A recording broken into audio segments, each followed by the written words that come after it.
I want to talk about crime and violence. The number of murders started to get out of control somewhere in 1989, 1990. We saw a spike. But it started to creep up, and it passed 1,000 murders in 1997. 1997 was when we had, I believe it was 1,039 murders. It fell the year after, and the year after that, and the year after that, but increased again to over 1,000 in 2001. And it has stayed above 1,000 since 2001. I don't like to do this business of saying it happened under that administration, but it's almost because of the hypocrisy of the narrative, you almost always have to say, no, let's put things into context.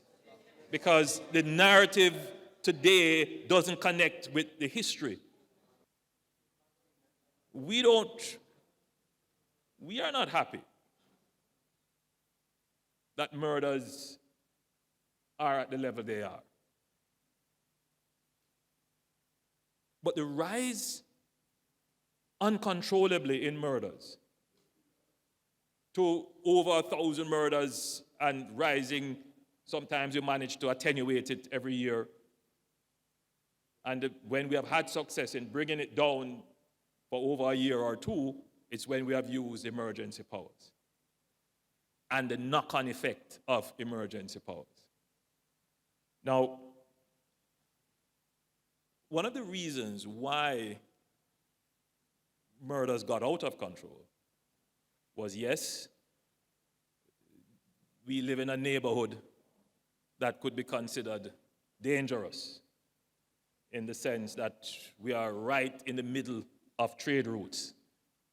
And it is not just soap and cars that are traded. All right? Other contraband are traded, and we act as a transshipment point. That's a large part of it.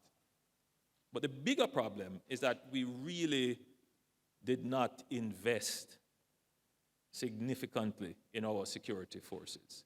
We didn't invest significantly in our national security. Oftentimes, we depended on partnerships and the charity almost of our partners to help us out. I recognize from the day I became Prime Minister that we have to have a very sophisticated national security apparatus in Jamaica because we tend to take for granted that the actors that we are dealing with are unsophisticated. That is not the case. Jamaica suffers from an organized criminal violence problem. And so what you're seeing is an investment in the capabilities of the security forces to deal with the gangs.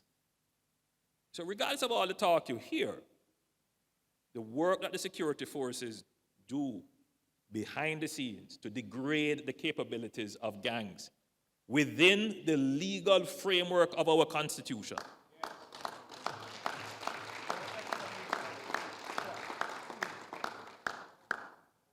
To bring them to court, even the most dangerous, politically connected, criminal, violent, organized gang.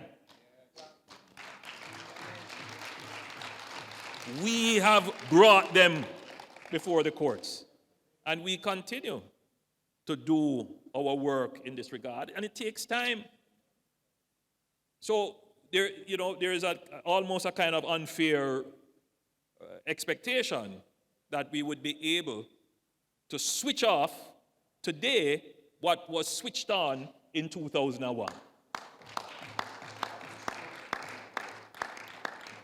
We have been making the investment. When you look at the JCF today, it is a different JCF than the JCF 10 years ago.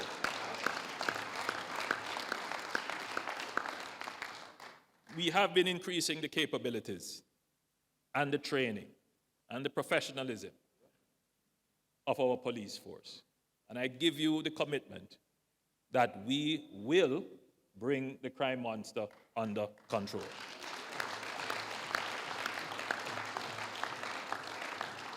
In fact, today, as I speak, the figures show that we are controlling it and bringing it down. I'm not going to say too much on the figures, because what I had always thought was confirmed in a court transcript.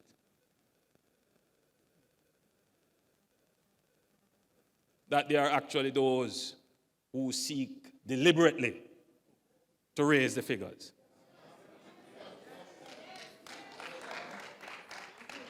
And connected people too. So we will note that we are not just talking, we are seeing the results.